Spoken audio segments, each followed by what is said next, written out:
rame di media sosial, yaitu dimana katanya Rosa nyuekin Bertrand Peto di konsernya di Malaysia. Sedangkan di atas panggung ada Rizky Febian, sementara Rosa katanya lebih peduli atau lebih interaksi dengan Rizky Febian, sementara Bertrand dicuekin. Menurut saya ini nggak terlalu penting untuk ditanggepin sih, cuman kalau seorang Rosa ya, yang mana lembut banget hatinya ya, rendah hati ya, dan baik tuh sampai bikin postingan klarifikasi di Instagram, buat saya sih ini menarik untuk dibahas ya. Oke, di sini bintang tamunya dua ya, Rizky sama Bertrand ya, Onyo. Nah, Onyo muncul, udah ngajak penonton nyanyi ya kan. Onyo asik, jingkrak-jingkrak.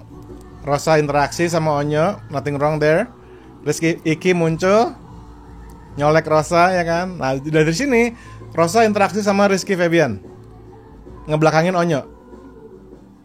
Tapi enggak tuh, dia ngeliat ke Onyo juga.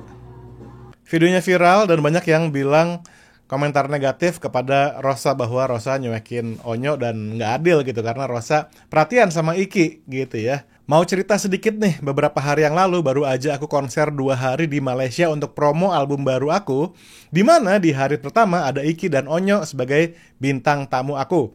Tapi tiba-tiba rame banget di TikTok potongan video konser aku lagi nyanyi bertiga dengan narasi yang dikategorikan memfitnah, yaitu Rosa nyuekin Onyo. Dan ajaibnya lagi, VT itu ditonton jutaan kali dengan komentar negatif sampai puluhan ribu. Betapa mudahnya orang menyukai hal buruk ya, kata Rosa. Aku kasih tahu, yang mengajak Onyo ke Malaysia itu aku, pakai uang aku pribadi, karena aku dan Ruben sayang sama Onyo. Onyo punya bakat besar dan kita ingin mempromosikan Onyo di Malaysia. Nyanyi bertiga itu pasti ada pembagian part. Ada part aku, Onyo, dan Iki. Yang diupload dan dijadikan konten fitnah adalah part Iki nyanyi, dan pastinya aku lihatnya ke Iki. Masa Iki nyanyi aku lihatnya ke Onyo, katanya. Sampai sini semoga paham. Waduh, Rosa ngomong semoga paham tuh. Berarti udah parah banget, udah kesel banget ya. Sudah ngomong gini, buat kalian yang udah nulis komentar jahat sama aku, semoga berani minta maaf di kolom komen. Nanti aku maafin. Yang gak minta maaf, gak akan aku maafin. Oh my god, Rosa. Buat yang bikin konten, sampai ketemu, semoga cepat dipertemukan ya. Wow, ini serem banget sih. Biar aku kasih pelajaran. Indonesia harus bebas dari orang-orang penyebar hoax dan perusak nama baik orang lain. Kita lihat beberapa komennya ya. Nih Bertrand juga komen, "Bu, mereka asal bicara dan gak tahu yang sebenarnya, Bu. Terima kasih untuk semua perhatiannya dan kesempatannya ya, Bu." Dan ini juga ada 1000 likes di komennya Onyo di sini. Ada Afgan, I'm with you. Ada Tiara Andini, Teh Ocha sampai speak up begini berarti emang kelewatan netizen 62, harus dibikin kapok sih katanya. Oke, ada Ruben Onsu juga ikutan komen. Yes, Mam, kurang pakai pikiran mereka yang seolah-olah paham betul dan semua mengandalkan bulian. Kalau nggak dikasih pelajaran, hal kayak gini akan menghancurkan karya seseorang tanpa berpikir panjang, gitu kata Ruben Onsu. So di sini saya mau ikutan komen aja sedikit ya. Menurut saya sih ini adalah suatu fenomena di mana netizen itu ketika ada topik yang bisa dibully, maka netizen, nggak semua ya, tapi ada netizen yang kategorinya trolls, itu mereka senang banget ya. Makin ada hal negatif, makin senang, makin rame, makin ikut-ikutan ngebully. Itu mungkin cara mereka melampiaskan rasa frustrasi mereka di kehidupan nyata gitu ya. Secara online mereka berlaku sebagai anonim gitu dan menulis ikut membuli dengan ketikannya di komen. Ya lagi-lagi memang komentar negatif atau hal negatif di internet itu sangat menarik perhatian ya. Cuman perlu diketahui begini, Rosa itu udah berkarir di dunia musik ya, udah manggung tuh dari tahun berapa gitu. Dia tuh seorang yang sangat-sangat profesional, sangat-sangat berpengalaman, dan yang namanya manggung di featuring dia featuring orang lain, ataupun menjadi tamu di konser orang lain, seperti kemarin dia jadi tamu di konsernya Afgan. Itu udah hal yang biasa banget. Dan dia ngerti yang namanya performance di panggung, ada beberapa penyanyi lain, itu pasti ada interaksi ya. Dan dalam hal ini saya ngelihatnya, kayak kalau partnya Iki yang nyanyi, masa dia nengok ke Onyo, ya bener juga ya kan. Tentu dia akan interaksi dengan Iki.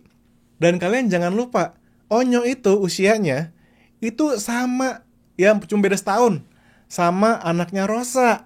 Jadi dalam hal ini saya ngelihatnya, tentu Rosa ngelihat Onyo gitu kayak anak dia gitu loh.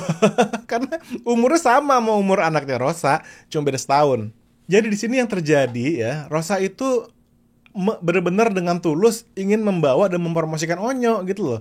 Karena tentu Rosa yang juga teman baik dengan Ruben, juga Rosa melihat Bertrand sebagai penyanyi yang sangat berbakat, tentu ya sangat mendukung lah untuk Onyo sendiri. Saya sempat ngelatih dia ya beberapa bulan waktu itu.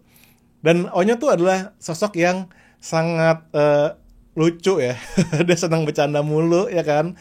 Tapi juga serius. Anaknya juga profesional banget. Saya ingat waktu ngelatih Onyo itu, dia kadang-kadang dalam keadaan suara lagi habis, dia tetap datang ke studio untuk latihan. Dan dia nggak mau kehilangan momen di mana dia ingin terus memperbaiki dirinya dia dan terus mengembangkan dirinya. Waktu itu saya ingat banget, saya ngelatih Onyo itu lagi awal-awal ya. Waktu single pertamanya dia itu udah rilis. Cuman waktu itu suara dia lagi berubah gitu ya. Jadi waktu rekaman single, suaranya masih suara anak-anak.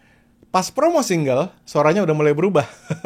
Jadi yang kita latih waktu itu, gimana caranya strateginya biar Onyo nggak kesulitan nyanyi singlenya dia yang mana suaranya masih suara anak-anak yang lebih tinggi daripada suara orang dewasa. Saya tuh ngelihatnya trio ini ya, Rosa, Rizky Febian, dan Onyo itu adalah hal yang sangat-sangat indah. Kenapa? Karena kan mereka nih dari generasi yang beda-beda, ya nggak sih? Dimana di sini Rosa sebagai senior mereka, itu menjadi kakak yang sangat-sangat mengayomi mereka. Dan juga Iki juga sangat berlaku, sangat profesional kalau menurut saya ya. Kita kan nggak lihat nih cuplikan fullnya ya di lagu ini. Iki juga tentu interaksi sama Onyo, karena mereka ngerti, mereka tuh paham dalam dunia performance, di panggung, interaksi dengan sesama penyanyi, bahkan interaksi dengan pemain band, itu penting banget dan merupakan bagian dari sebuah performance. Jadi ya nggak mungkin lah seprofesional Rosa, Rizky Febian, Onyo tuh sampai bisa terjadi hal seperti itu ya. Jadi ini benar-benar bagi saya pure adalah keisengan atau jiwa trollingnya netizen ya. Dan sampai Rosa kesel sih, buat saya berarti dia kesel beneran. udah lumayan keterlaluan ya. Tapi sekali lagi saya bisa pastikan sebagai orang yang ngelatih Rosa dan orang yang ngelatih Onyo juga, hal itu tidaklah mungkin terjadi ya. Rosa sayang sama Onyo. Onyo penyanyi yang sangat berbakat, penyanyi muda yang ingin Rosa bantu promokan di negara lain. Dan ya saya yakin di sini Onyo having fun, Rosa juga having fun ya. Begitupun juga dengan Iki ya. Tentu Iki di sini berlaku sebagai seorang entertainer, dia juga ingin seru-seruan ya. Tapi again, mungkin di mata Onyo ya Rosa kayak ibu angkatnya gitu kan. Sekali lagi umurnya Onyo sama anaknya Rosa cuma beda setahun. Oke, sekian aja video singkatnya, sih cuma ingin menumpahkan tanggapan saya di video singkat ini ya. Semoga bisa menghibur dan memberikan sedikit pencerahan buat teman-teman semua. Dan sekali lagi saya menghimbau, jangan ikut-ikutan kalau ada netizen yang memprovokasi hal-hal yang negatif dan ngajak ngebully seperti ini ya. Nggak guna banget. Saya nggak tahu apakah Rosa akan benar-benar menempuh jalur hukum untuk hal ini. Tapi ya mungkin benar juga kata Ruben Onsu ya, ini harus ditindaklanjuti biar orang kapok gitu. Always be positive dan selalu bebaskan suaramu. Bye-bye.